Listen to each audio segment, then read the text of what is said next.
스가랴서의 주제는 회복입니다. 바벨론 포로에서 70년 만에 돌아오게 되는 이스라엘의 회복이 스가랴서의 배경이 되고 있습니다. 그러나 물론 하나님께서 정말로 말씀하고 싶었던 것은 이스라엘 민족의 회복이 아니었지요. 그래서 이스라엘이 포로 생활했던 바벨론은 죄악된 이 세상을 상징하고 있고, 그것은 출발이 어디입니까? 바벨탑이라고 했죠. 노아 홍수 이후 번성한 인류가 흩어지게 됐던 바벨탑 문명이 그 시작이 되게 됩니다. 하나님 없이 한번 살아보자. 바벨탑 핵심이 그거죠. 하나님 없이 우리 힘으로 하늘까지 한번 쌓아보고 하나님 없이 한번 살아보자. 그것이 바벨 문명의 시작이었습니다. 그리고 그것은 마지막 때 계시록에서 말씀하는 큰 성 바벨론으로 절정에 이르게 됩니다. 하나님 없이 출발했던 그 바벨탑 문명을 시작해서 마지막 때 큰 성 바벨론으로 절정에 이르게 됩니다. 그 죄악이 가장 무르익게 된 거죠.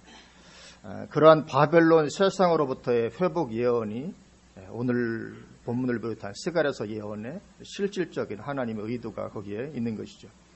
그리고 그 회복은 예수 그리스도로 말미암아 되어진 회복이죠. 첫째로는 초림으로 인한 인류의 회복이고, 둘째로는 재림으로 인한 교회의 영원한 회복입니다.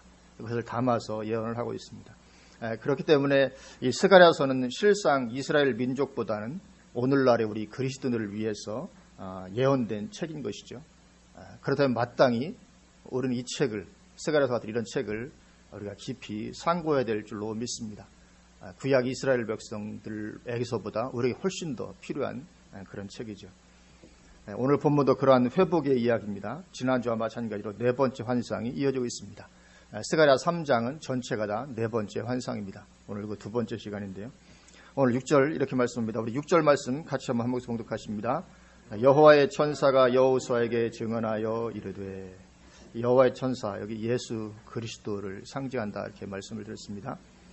7절입니다. 만군의 여호와의 말씀에 내가 만일 내 도를 행하며 내 규례를 지키면 내가 내 집을 다스릴 것이요 내 뜰을 지킬 것이며 내가 또 너로 여기 섰는 자들 가운데 왕래하게 하리라. 지금 주님께서 여호수아 대제사장인 여호수아에게 말씀하고 있는 그런 장면입니다. 그래서 지금 말씀을 받고 있는 대제사장 여호수아는 원래 더러운 옷을 입고 있었죠. 그 입고 있던 더러운 옷을 벗고 지금 아름다운 옷으로 갈아입고 있는 그런 가운데 있습니다. 다른 말로 해서 회복된 상태죠. 바벨론 포로에서 회복된 여호수아에게 명령을 내리시고 있는 것입니다. 그래서 하나님께서 회복된 여호수아에게 명령을 내리는데 그 명령의 내용이 무엇인가? 말씀에 보면 그렇게 말씀하죠. 만군의 여호와의 말씀에 내가 만일 내 도를 행하며 내 규례를 지키면, 그렇게 말씀합니다. 하나님의 도를 행하며 하나님의 규례를 지키라는 것이었습니다.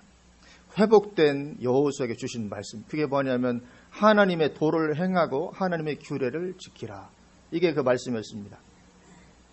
우리가 여기에서도 우리가 보게 되는 것은 하나님의 말씀으로 사는 삶이 우리 신앙에 있어서 얼마나 중요한 것인가 하는 거죠. 회복된 여호수아에게 말하는 것이 그것입니다. 단 하나를 말씀하시는데 그것이 뭐냐면 말씀대로 살아라, 말씀에 근거한 삶을 살아라, 그렇게 말씀하고 있는 거죠. 이스라엘 백성들이 왜 바벨론의 포로가 되어 가게 되었는가? 이유는 하나입니다. 왜냐하면 하나님의 말씀을 떠나 살았기 때문입니다. 그래서 하나님의 말씀을 떠나 살아서 포로가 되었기 때문에 포로에서 회복된 후에 당부하신 것도 역시 하나입니다. 말씀을 따라 살아라, 그 하나지요. 그래 과거에 이스라엘 백성들이 비록 하나님을 믿는다고 말을 하였고 예배를 폐하지도 않았습니다. 예레미야서를 보면 당시에 예배도 드리고 있었던 것을 보게 됩니다. 그리고 아브라함의 자손이요 택함 받은 선민이라는 자부심도 가지고 있었습니다. 나는 크리스찬이다, 나는 하나님의 자녀다, 이런 자부심이 그들이 있었습니다. 그러나 삶에서는 말씀을 떠나 살았습니다. 그래서 오직 하나님만 섬기라는 첫 번째 계명도 버리고 이방신을 더불어 섬기고 했습니다. 하나님을 안 섬긴 것이 아니라 하나님을 섬기면서 동시에 하나님 말씀을 떠나서 이방신, 이건 십계명의 첫 번째가 너는 나 외에는 다른 신을 내게 있게 할지 말지니라, 첫 번째인데 그 계명도 버려버리고 다른 신을 더불어. 그렇다고 그들이 하나님을 안 믿는 것이 아닙니다. 물어보면 하나님 믿는다고 당연히 이야기를 하죠. 하나님 믿는다고 하지만 하나님 말씀을 떠나서 기준을 버리고 살아갔습니다. 그리고 그것이 그들에게 하나님의 심판을 가져오고 그들이 바벨론의 포로로 붙잡혀가게 되는 그런 원인이 되었던 거죠. 그래서 말씀을 떠난 그 삶 때문에 실상 그들이 망하게 되었던 것입니다. 그리고 이제 회복시켜 주시면서 명령하시는 것 역시 말씀을 지키라는 것이었습니다. 이 말씀에 의한 삶이 얼마나 중요한지 모르는 것이죠. 그렇기 때문에 말씀대로 살지 않으면 바벨론에서 돌아오고 회복된 것이 의미가 있습니까? 아무 의미가 없지요. 바벨론에서 회복도 돌아오는 것이 아무 의미가 없습니다. 하나님께서 회복시켜 주신 것이 아무 의미가 없어지게 된 것입니다. 그리고 실제로 이스라엘은 바벨론에서 돌아온 후에도 잠시의 부흥이 한 번 있었습니다. 잠시의 부흥이 있었지만 그 부흥 후에는 다시 말씀을 떠나 살게 됩니다. 그러니 결국 하나님은 다시 이스라엘을 떠날 수밖에 없었죠. 그래서 스가랴서 다음에 있는 것이 말라기죠. 말라기서 구약 마지막. 말라기 선지자를 통해서 마지막으로 말씀하시고는 하나님은 400년간 침묵하십니다. 왜냐하면 이스라엘 백성이 하나님을 또 떠났기 때문에, 말씀을 버렸기 때문에 말라기를 통해서 마지막으로 말씀하시고는 이제 400년 동안 아무 말씀도 안 하시고 하나님 침묵하십니다. 이스라엘 백성들의 삶에 개입하지 않으십니다. 그런 이스라엘이 어떻게 되었겠습니까? 하나님께서 내 삶에 간섭하시지 않고 그냥 내버려 두시면 내 삶이 어떻게 되겠습니까? 마귀가 마음껏 역사하는 거죠. 그래서 이스라엘 백성들은 그 후에 이스라엘 역사상 가장 비참한 400년의 시기를 보내게 됩니다. 바벨론 포로기보다도 더 비참한 400년의 시기를 보내게 됩니다. 다니엘서에서 적그리스도의 예피로 예언되고 있는 안티오쿠스 에피파네스, 우리가 예전에 살펴봤던 건데 몇 번, 이 안티오쿠스 에피파네스에 의해서 이 인물이 적그리스도 예표가 된 인물인데 그에 의해서 이스라엘 민족이 환란을 당했던 시기도 바로 그때였습니다. 그 400년 기간에. 역사의 기록을 보면 이루 형용할 수 없는 끔찍스러운 일들을 겪게 됩니다. 강단에서 그런 사례를 말하기가 참 어려울 정도로 이루 말할 수 없는 그런 악행들을 그가 저지르게 됩니다. 이스라엘 백성이 정말 비참한 그런 지경에 들어가게 되죠. 어떤 사람들은 이러한 영적 세계에 대한 지식이 부족해서 하나님이 간섭하시지 않는 삶을 살기를 원합니다. 좀 내가 내 마음대로 좀 살아봤으면, 하나님 간섭 받지 않냐고, 말씀에 구속받지 않고 정말 하고 싶은 마음대로 하면서 살아왔으면 좋겠다. 그러니까 뭐 주일도 교회도 안 나오고 하여튼 뭐 마음대로 좀 살아봤으면 좋겠다. 하나님 때문에 내가 죄도 짓지 못하고 이렇게 하는데, 그렇게 살기를 원하지만 그러나 하나님께서 간섭하시지 않는 그리스도인의 삶은 가장 비참한 삶으로 전락하게 되고 마는 것이죠. 그렇기 때문에 우리는 반드시 말씀으로 살기 위해 애써야 될 줄로 믿습니다. 그렇지 않으면 가장 비참한 미래가 다가오게 된 것입니다. 반면에 말씀으로 살기 위해 애쓰는 삶에는 하나님의 모든 은혜와 축복이 부어지게 됩니다. 오늘 본문에서 여호수아에게 주시는 말씀도 그러한 것입니다. 오늘 본문 7절을 다시 보면 만군의 여호와의 말씀에 내가 만일 내 도를 행하며 내 규례를 지키면 내가 내 집을 다스릴 것이요 내 뜰을 지킬 것이며 내가 또 너로 여기 섰는 자들 가운데 왕래하게 하리라. 이 축복의 말씀을 주십니다. 이 축복이 주어지게 되는 것입니다. 말씀에 의한 삶에는 이러한 축복이 약속으로 주어져 있는 것입니다. 여호수아가 대제사장이었기 때문에 제사장으로서의 누릴 축복을 말씀을 하고 계십니다. 그 신분에 따르는 축복을 최대한 누리게 되는 것입니다. 내 집을 다스릴 것이다. 여기 하나님의 집은 성전을 가리킵니다. 성전을 다스릴 것이고 내 뜰을 지킬 것이다. 내 뜰, 하나님의 성전 뜰이죠. 이 대제사장으로서의 완전한 회복입니다. 제사장으로서 내가 그렇게 누리게 될 것이다. 서게 될 것이다. 그 신분에 따르는, 우리 그리스도인이라면 그리스도인에 따르는 최고의 은혜와 축복을 누리게 될 것이다. 그런 거죠. 또 너로 여기 섰는 자들 가운데 왕래하게 하리라. 그렇게 말씀합니다. 여기 섰는 자들 누굽니까? 천사들 가리킵니다. 하나님과 더불어 거기 서 있는 자들, 천사들 가운데 왕래하게 하리라. 이 천사들이 누굽니까? 천상회의에 참여하는 천사들입니다. 천상회의, 구약성경을 보니 천상회의가 종종 등장을 합니다. 천상회의에 참여하는 천사들, 이들과 같이 이들 가운데 네가 왕래하게 될 것이다. 다른 말로 하면 여호수아 너도 천상회의에 참여하는 자가 될 것이다. 그런 의미입니다. 이 천상회의에 참여한다는 것은 구약의 선지자들이 자신의 예언사역의 신빙성을 강조하기 위해서 종종 사용했던 말입니다. 그래서 오늘 여호수아가 그렇게 하나님의 뜻을 분별할 수 있는 특권을 가지게 될 것임을 말씀하는 거죠. 하나님이 놀랍게 함께 하시고 하나님의 뜻을 그에게 보이신다 이거죠. 하나님께 행하실 일들, 천상회의에서 이루어지는 하나님의 행하실 일들을 보이시는, 그러니까 그 제사장으로서의 그 신분에 걸맞는 모든 은혜와 축복이 여호수아에게 회복되는 것입니다. 그런데 여기에 따른 조건이 있습니다. 그 조건이 무엇입니까? 하나님의 말씀을 잘 준행하는 것이죠. 말씀에 의한 삶이 그만큼 축복인 줄로 믿습니다. 하여튼 최고의 축복이 말씀에 의한 삶인 줄로 믿습니다. 오늘날 그리스도인들은 흔히 말씀을 지키는 것은 구약 율법 시대에 해당하는 것이고, 신약 시대는 믿음으로 구원받는 시대이기 때문에 말씀을 지키는 것을 강조하면 율법주의적인 것이 아니냐, 그렇게 율법주의적인 것으로 치부해버립니다. 그러나 그런 것입니까? 절대로 그런 것이 아니죠. 그것이 바로 이 단순화시키는 조직신학의 위험성입니다. 믿음으로 구원받는 거니까. 이 조직신학적으로 물어보면 어떻게 구원받습니까? 믿음으로 구원받습니다. 이게 정답이죠. 이게 조직신학의 어떤 단순화시키는 위험성입니다. 그렇기 때문에 뭐 어떤 말씀을 지키는 삶은 구원과 관계없을 것처럼 여기는 그런 오류에 빠지게 됩니다.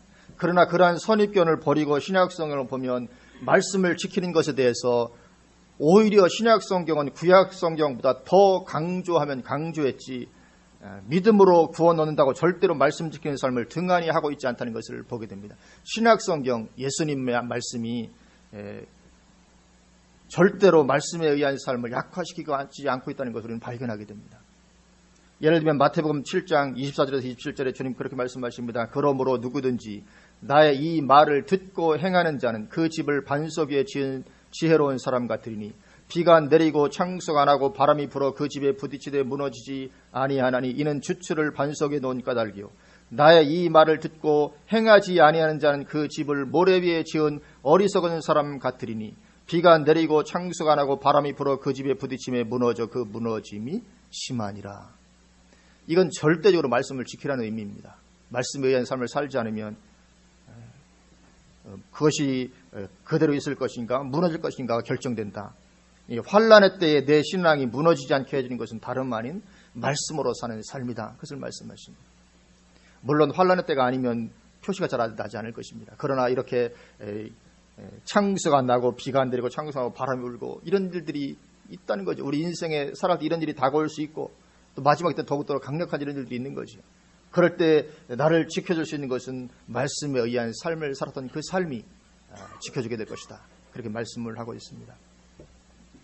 또 마태복음 28장 19절 20절 우리가 잘 아는 말씀이죠. 예수님의 지상명령입니다.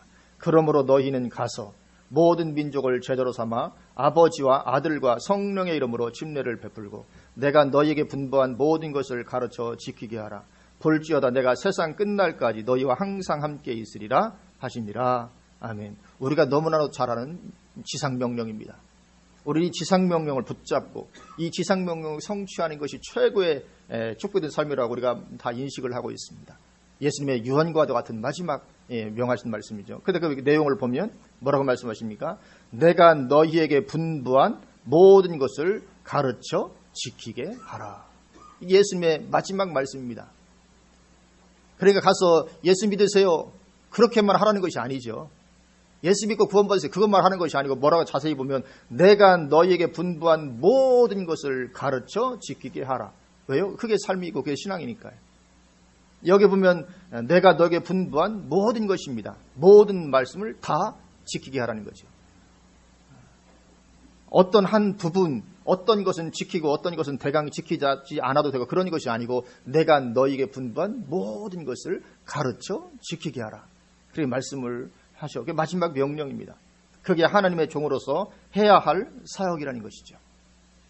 말씀이 그만큼 중요한 것임을 보게 됩니다. 그래서 예수님 마지막으로 남기신 유언은 단순히 가서 예수 믿고 구원받으세요. 그것만이 아니고 이 성경 전체를 좀 제대로 가르쳐서 그들이 이 성경 말씀에 의한 삶을 살도록 그렇게 하라. 이것이 주님의 마지막 명령이었던 것을 보게 되죠. 또 마태복음 7장 21절 나더러 주여 주여 하는 자마다 다 천국에 들어갈 것이 아니요 다만 하늘에 계신 내 아버지의 뜻대로 행하는 자라야 들어가리라. 이렇게 말씀하십니다. 주여 주여 한다고 내가 믿는다고 말하는 것으로가 아니고 하늘에 계신 내 아버지의 뜻대로 행하야 구원받게 될 것이다. 천국 들어갈 것이다. 그러니까 신약 성경이라고 해서 말씀으로 구원받는 그런 시대라고 해서 말씀대로 살지 않아도 구원받는다고는 절대로 되어 있지 않은 것입니다. 물론 믿음으로 구원받는 것은 맞지만 그 믿음이라는 것은 야고보에서 말씀하는 것처럼 행함으로 드러나는 믿음, 말씀대로 살아가는 그 믿음인 것이죠.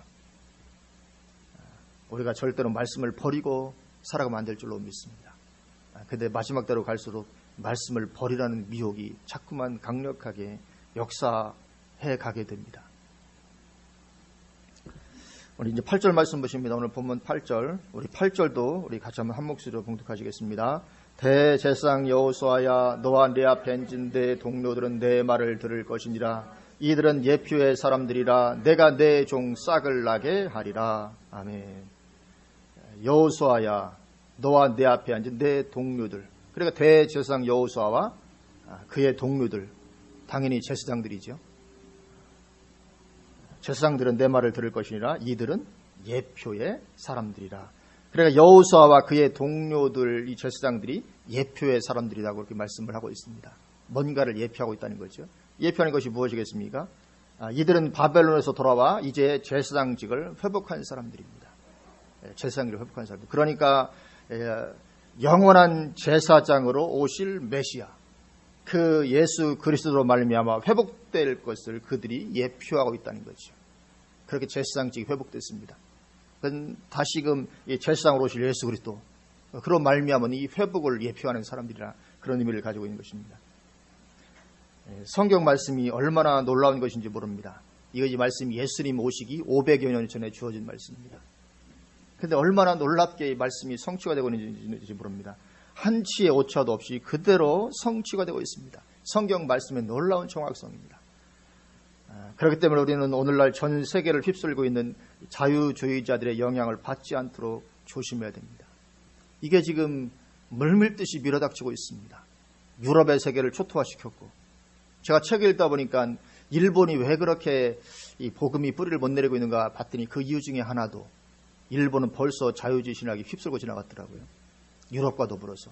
먼저 유럽과 일본에서 자유주의 신학이 휩쓸고, 그때까지는 한국은 영향을 안 받았었는데, 그 후에 미국으로 이제 들어가서 미국 전체를 장악하면서 한국도 지금 그래서 그때부터 자유주의 신학의 영향이 한국도 밀물듯이 들어오고 있다. 하여튼 자유주의 신학이 들어가면 그 지역의 교회는 완전히 망할 수밖에 없습니다. 설 수가 없습니다. 그런데 지금 이미 유럽은 초토화되었고, 미국도 이제 거의 그렇게 되었고, 이제 한국이 지금 물밀듯 밀려들어오고 있는데, 아직 우리가 어쩌면 잘 실감을 하지 못하는지 모르지만 조금만 눈을 떠서 이렇게 되어진 일들을 보면 이게 심각합니다. 보통 심각하지 않습니다. 그냥 이게 교회 안에만 이렇게 있으면 안 보이는데, 이게 좀 눈을 크게 뜨고 한국 전체를 교회 순회를 보면 이게 보인다니까요. 예를 들면 요즘 보수 교계를 가장 강하게 비난하는 이 뉴스앤조이라는 인터넷 언론 같은 경우도 보면 그쪽에 완전히 자유주의로 완전히 물들어 있는 그런 언론 기관이고, 얼마나 역사를 많이 하고 있는지 모릅니다. 그래서 우리는 신앙 서적을 읽을 때도 잘 분별하며 읽어야 됩니다. 왜냐하면 잘못된 영향을 받을 수 있기 때문에. 이게 지금 신앙 서적, 흔히 베스트셀러 신앙 서적의 저자들은 대부분 참된 신앙에서 떠나 있습니다. 제가 그걸 발견하거든요. 베스트셀러의 신앙 서적 거의 대부분 저자가 참된 신앙에서 떠나 있습니다. 왜냐하면 참된 신앙에 있는 분이 쓴 책이 그렇게 베스트셀러 되기가 참 쉽지 않습니다.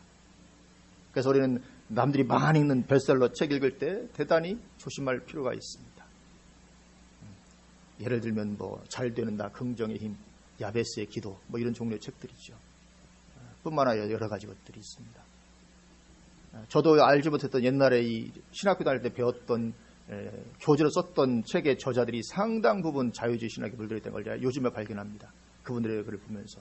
심지어는 영지주의에 물들어 있는 분도 있고, 그렇게 탁월한 사람으로 배웠던 사람들 떠들어 보니까, 하여튼 우리는 신앙서적 하나 읽을 때도 정말 잘 분별하면서 읽어야 되지 잘못된 영향을 받으면 안 됩니다. 왜냐하면 그분들이 워낙에 논리적으로 대단한 사람들이기 때문에 읽으면 그게 내가 수용이 될 수 있다니까요. 그리고 성경 말씀이 이게 진리가 아닐 수도 있구나, 이렇게 될 수 있는 것입니다. 대단히 뭐 돌 김용기 같은 사람, 이런 사람들 다 그런 거죠. 그럼 우리가 성경을 정말 깊이 연구하면 연구할수록 얼마나 놀라운 책인지 모릅니다. 구약에 예언됐던 것이 그대로 신약이 그대로 다 성취되고 있습니다. 하나의 예외도 없이. 놀라운 말씀이죠.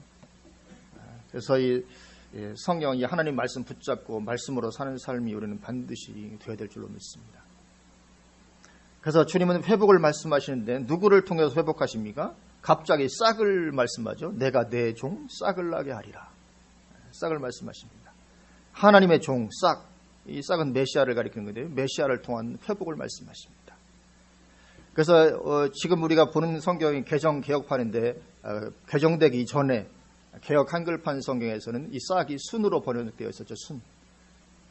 내가 내 종 순을 나게 하리라. 순으로 번역되어 있었는데 오늘 개정되면서 싹으로 바뀌었습니다. 그래서 이 순이 뭐 대학생 어떤 선교단체에서 말하는 이 순모임, 순장, 여기서 나온 거거든요. 순모임, 순장. 순이 예수님을 가리키는 거기 때문에 순모임, 순장. 또 일부 교회에서도 부역장 역할을 하는 사람을 순장이라고 부르는 것이 여기서 왔는데, 근데 이게 싹이라고 번역이 바뀌어서 그들도 좀 곤란할 것 같아요. 순모임은 순이 뭡니까? 물으면 성경에 이제 없거든요. 순이라는 게. 곤란할 것 같고, 그래서 이름을 싹모임, 뭐 싹장 이렇게 하면 이거 너무 어감도 안 좋고 이 번역할 때 그러기 때문에 우리 교회도 좀 피해를 받습니다. 왜냐하면 복의 근원 교회인데 복의 근원이 하나님께서 아브라함에게 너는 복의 근원이 될지라 이랬었거든요. 예전 성경에. 근데 개정하면서 너는 복이 될지라 이렇게 바꿔버렸습니다. 이 복의 근원이라는 단어가 성경에 이제 안 나오게 됐습니다. 그래서 제가 가끔 어떤 데 고민할 때가 있어요. 이 복의 근원 교회인데 성경적 근거가 좀 희미해졌습니다. 옛날과 다시 다르게. 성경이 개정되면서. 그래서 여기 이 싹을 통한 회복을 말씀하시는데, 그러면 왜 메시아를 싹으로 상징하였을까? 이유가 다 있는 거죠. 왜 메시아를 싹으로 상징하였을까? 나무가 지금 잘리고 죽어버린 것입니다. 이스라엘 민족이 그렇게 된 것입니다. 나무가 있었는데 잘리고 죽어버렸습니다. 아무 소망이 없게 된 것이죠.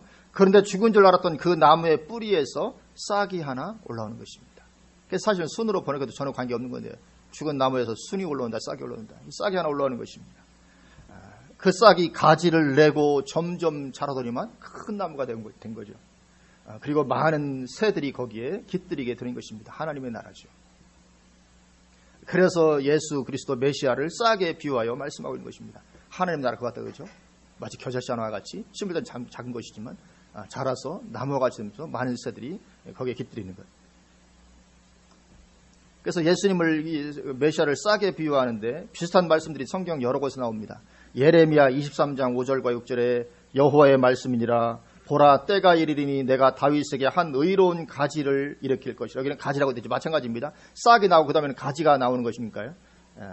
다윗에게, 이 다윗의 자손으로 오실 거죠. 다윗에게 한 의로운 가지를 일으킬 것이라. 그가 왕이 되어 지혜롭게 다스리며 세상에서 정의와 공의를 행할 것이며 그의 날에 유다는 구원을 받겠고 이스라엘은 평안히 살 것이며 그의 이름은 여호와 우리의 공의라 일컬음을 받으리라.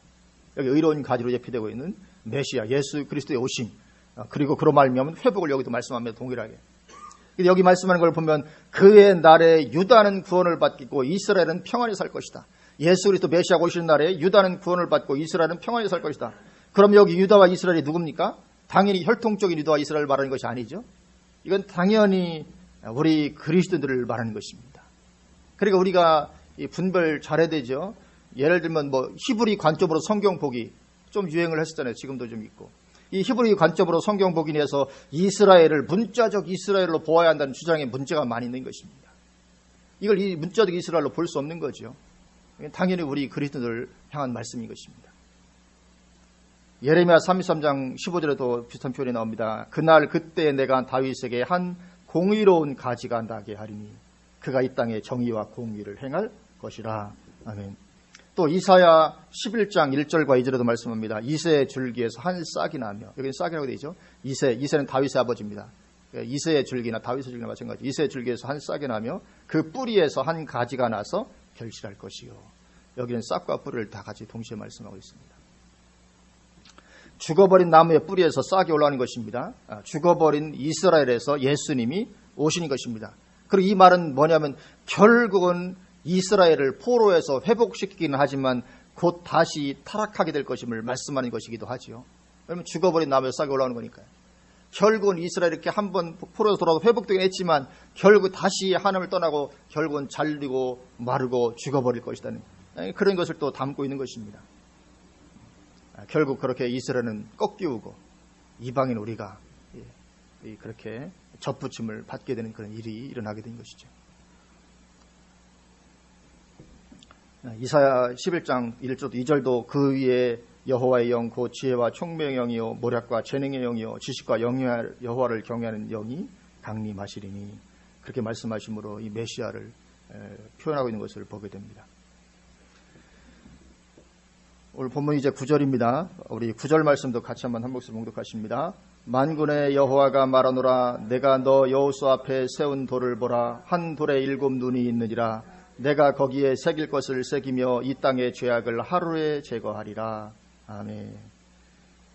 내가 너 여호수 앞에 세운 돌을 보라. 하나님께서 여호수 앞에 돌을 세워놓으십니다. 돌을 보라. 한 돌에 7 눈이 있느니라. 내가 거기에 새길 것을 새길 것이다. 여기 돌은 무슨 돌입니까? 성전 재건의 기초석 머릿돌을 가리키는 거죠. 머릿돌에 새길 것을 새기게 되는데 머릿돌을 가리킵니다. 근데 그 돌에 눈이 7이 있습니다. 7 눈이 있습니다. 그러니까 역시 이 돌도 상징이요 실제가 아닌 것을 보게 되죠. 뭐 돌에 눈이 있을 리가 없으니까요. 근데 눈이 7입니다. 7 눈이 있으니까 얼마나 총명하며 영안이 밝겠습니까? 눈이 7이니까 못 보는 게 없는 거죠. 알지 못하는 게 없습니다. 완전한 지혜, 완전한 영안, 모든 총명, 그걸 다 가지고 있는 것이죠. 모든 것을 보고 모든 것을 감찰합니다. 결국 이 돌은 건축자들의 버린 돌로서 머릿돌이 되신 예수 그리스도를 의미하는 것입니다. 이처럼 스가랴서는 이스라엘의 회복을 말하면서 결국은 예수 그리스도로 말미암는 회복을 실제적으로는 말하고 있죠.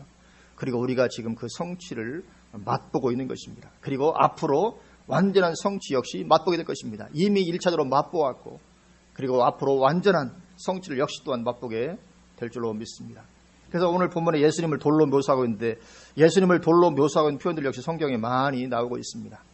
이사야 28장 26절에 그러므로 주 여호와께서 이같이 이르시되 보라 내가 한 돌을 시온에 두어 기초를 삼았노니 곧 시험한 돌이요 귀하고 견고한 기초돌이라 그것을 믿는 이는 다급하게 되지 아니하리로다. 아멘. 이 돌, 시온에 두신 돌 믿으면 다급하게 되지 않는다. 믿으면 구원이라 이거죠. 예수님을 가리키는 것입니다. 내가 한 돌을 시온에 들 거다. 그걸로 기초를 삼을 것이다. 예수님을 돌로 묘사하고 있습니다. 사도행전 4장 11절에도 이 예수는 너희 건축자들의 버린 돌로서 집 모퉁이의 머릿돌이 되었느니라. 그렇게 말씀하십니다. 또 마태복음 21장 42절에 예수께서 이르시되 너희가 성경에 건축자들이 버린 돌이 모퉁이의 머릿돌이 되었나니 이것은 주로 말미암아 된 것이요 우리 눈에 기이하도담을 읽어본 일이 없느냐. 예수님도 친히 그것이 나에 대한 말이다. 이렇게 친히 말씀을 하고 계신 것을 보게 됩니다.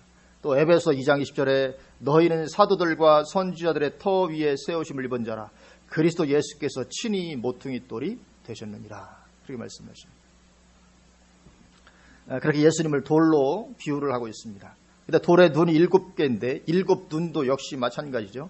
요한계시록 5장 6절을 보면 내가 또 보니 보좌와 내 생물과 장들 사이에 한 어린 양이 서 있는데 일찍이 죽임을 당한 것 같더라. 그에게 7 뿔과 7 눈이 있으니 이 눈들은 온 땅에 보내심을 받은 하나님의 7 영이더라. 그렇게 말씀하고 있습니다. 여기 7 눈이 여기서 나옵니다. 어린 양에게 7 눈이 있다. 오늘 본문의 9절처럼 똑같이 7 눈이죠. 이 어린 양이 누굽니까? 예수님을 상징하고 있죠. 7 눈이 있는 어린 양 예수님을 상징합니다. 마찬가지로 7 눈이 있는 돌 예수님을 상징한 거죠. 그런데 오늘 본문을 보면 그 돌로 말미암아서 이 땅의 죄악을 하루에 제거하리라. 그렇게 말씀하십니다. 무슨 말씀인지 이해가 다 되시죠? 성경 말씀이 얼마나 예수님 오시기 500여 년 전에 예언되어 있고 그대로 이루시고 성취하십니다. 얼마나 놀라운 말씀인지 모르는데 이 말씀을 폐해버리려고 하는 시도가 오늘 얼마나 많이 있습니까? 돌 김용옥을 비롯해서 지금 진보주의적인 어떤 계통에 다 그렇습니다. WCC 이쪽 계통에 전부 다 하나님 말씀을 버려버리고 오늘날 신학교에 거의 많은 교수들이 하나님의 말씀을 버려버렸습니다. 얼마나 놀라운 말씀인지 모릅니다. 그런데 이것이 뭐 편집설이다, 무슨 뭐 큐 문서다, 뭐 예를 들면 뭐 마태, 마가, 누가, 요한복음도 하나님의 말씀으로 보지 않고 어떤 큐 복음서가 있어야, 큐 복음서가 있어, 이건 신학교에서는 다 하는 얘기입니다. 뭔가 발견되지는 않았는데 뭔가 큐 문서가 있었을 것이다. 그러니까 마태복음 저도 큐 문서를 보고 뺏겼고, 마가복음도 이렇게 했고, 누가도 그걸 뺏겼고, 그러니까 이렇게 비슷하게 되지 않았냐. 그러니까 뭔가 이게 원일되어 있는 큐 복음서가 있었다. 이게 지금 신학계에서는 거의 정설로 받아들이고 있습니다. 이런 시대가 됐습니다. 하나님 어떤 영감된 말씀으로 보지 않는 거죠. 이런 사람들이 얼마나 교계를 좀 이렇게 많이 장악하고 있는지 모릅니다. 예전에 몇 년 전에 뭐 대광고 사태가 있었죠. 대광고 강의석인가요? 미션스쿨 들어와가지고 나 채플 못 드리겠다. 왜 채플을 드리라고 강요하냐? 지가 안 들어왔으면 되는데. 그래서 고스도 소송을 걸었잖아요. 근데 그 학교의 교목이 예편에 들어서 학교하고 싸웠습니다. 결국 그 소송을 이겼거든요. 학교가 졌습니다. 근데 그 소송을 했던 그 학교의 교목이 뭐냐면 완전한 자유주의자. 성경 말씀 진리 아니다. 예수님도 허구의 인물이다. 뭐 이런 식으로 그런 사람의 학교의 교목으로 있는 그 유명한 미션 스쿨에 이런 실정입니다. 이 하나님 말씀이 얼마나 놀라운 말씀인지 모르는 것이죠. 그 돌로 말미암아 이 땅의 죄악을 하루에 제거하리라고 말씀하십니다. 구약시대의 대제사장은 1년에 하루 지성소에 들어가서 백성들의 죄악을 제거했죠. 1년에 하루 들어가겠습니다. 그 이스라엘 종교력으로 7월 10일 하루 속죄일, 대속죄일에 그 일의 완전한 성취로 제사장으로 오신 예수 그리스도께서 죄악을 역시 똑같이 하루에 제거하시게 된다. 그런 것입니다. 그래서 물론 그 일을 예수님은 해마다 하지는 않으시죠. 예수님은 육신적인 제사장들과는 달리 단번에 그 죄를 영원히 제거하시게 되는 것입니다. 두 번 다시 그렇게 하실 일이 없으신 거죠. 이제 마지막 10절입니다. 우리 10절 말씀도 우리 다시 한번 한 목소리로 봉독하시겠습니다. 만군의 여호와가 말하노라. 그날에 너희가 각각 포도나무와 무화과나무 아래로 서로 초대하리라 하셨느니라. 아멘. 회복의 말씀입니다. 그날에 너희가 각각 포도나무와 무화과나무 아래로 서로 초대하리라. 이것은 완전한 회복을 의미합니다. 포도나무와 무화과나무 아래로 서로 초대하리라. 이것은 완전한 회복의 상태를, 완전한 축복과 번영의 상태를 묘사하고 있습니다. 이스라엘 역사상 가장 평안과 번영을 누렸던 시기는 언제입니까? 솔로몬 왕 때입니다. 솔로몬 왕 때처럼 이스라엘이 번영했고 번성했고 평화를 누렸던 때가 없습니다. 아버지 다윗 때보다 더 아버지 다윗은 고생 많이 했잖아요. 솔로몬 때는 완전한 평화, 전 세계에서 와서 예물을 가져오고 스바이 왕 찾아오고 할 정도로 완전한 번성과 평화를 누렸던 때가 솔로몬 왕 때입니다. 그때의 이스라엘의 상태를 묘사하고 있는 말에 바로 이 포도나무와 무화과나무가 등장을 합니다.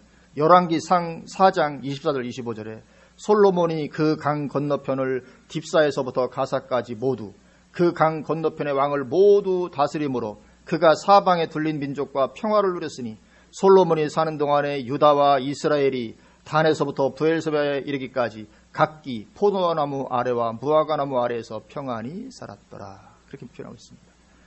그러니까 포도나무 아래와 무화과나무 아래 사는 것이 뭐 대단할 것이 있느냐를 생각할지 모르지만 완전한 평화와 번성을 묘사하고 있는 것이 바로 그것입니다. 포도나무 아래와 무화과나무 아래 평안히 살았더라. 그러니까 오늘 본문은 최고의 평안과 번영으로의 회복을 말씀하시면서 마치고 있는 거죠. 그러면 이런 완전한 회복은 언제 주어지게 되는가? 1차적으로는 물론 이스라엘 백성들이 바벨론 포로에서 돌아와서 회복된 삶을 누릴 것을 1차적으로 예표하고 있죠. 당연히. 그러나 그들은 그렇게 충분히 누리지는 못했죠. 그리고 그렇기 때문에 2차적으로는 예수 그리스도 내 종 싹이 남으로 인해서 바벨론의 죄악 세상에서 예수 그리스도의 십자가의 공로로 그 죄악 세상을 벗어난 자들이 누릴 영적인 회복을 의미합니다. 예수님께서 싹으로 오셔서 이제 그렇게 회복시켜 주시는 거죠. 그리고 궁극적으로는 이제 3차적이죠. 궁극적인 회복은 예수님의 재림으로 말미암는 회복이죠. 새하늘과 새 땅에서의 회복입니다. 예수님 재림하시고 이제 새하늘과 새 땅이 펼쳐질 그때의 회복입니다.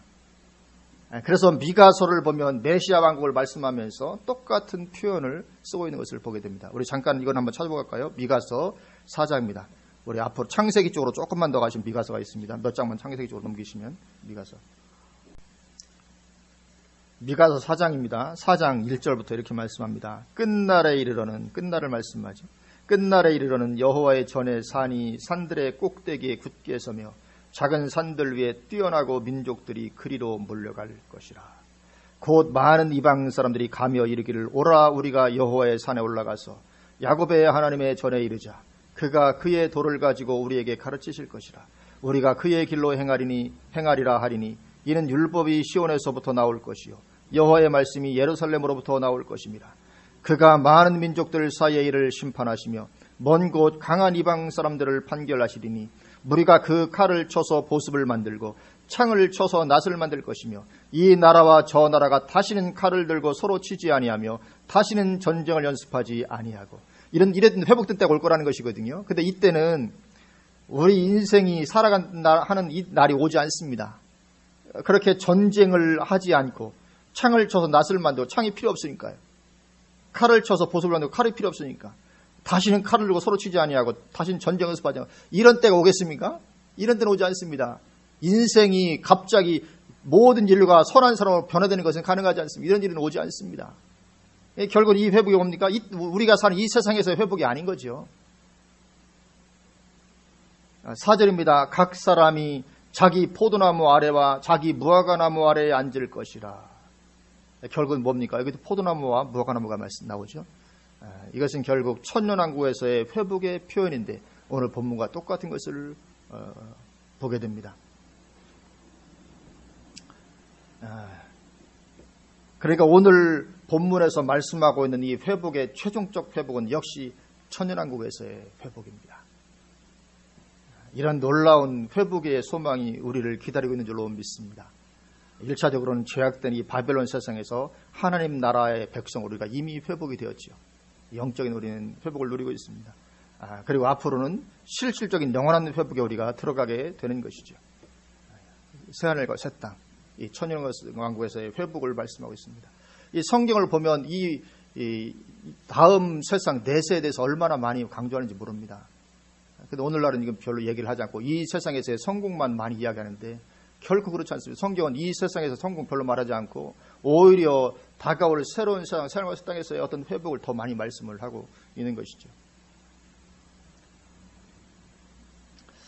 그래서 오늘 본문을 통해서도 이 성경 말씀의 정확성을 우리가 보게 됩니다. 한치의 오류도 없이 정확하게 성취되고 있고 성취되어 왔고 앞으로도 성취될 것입니다.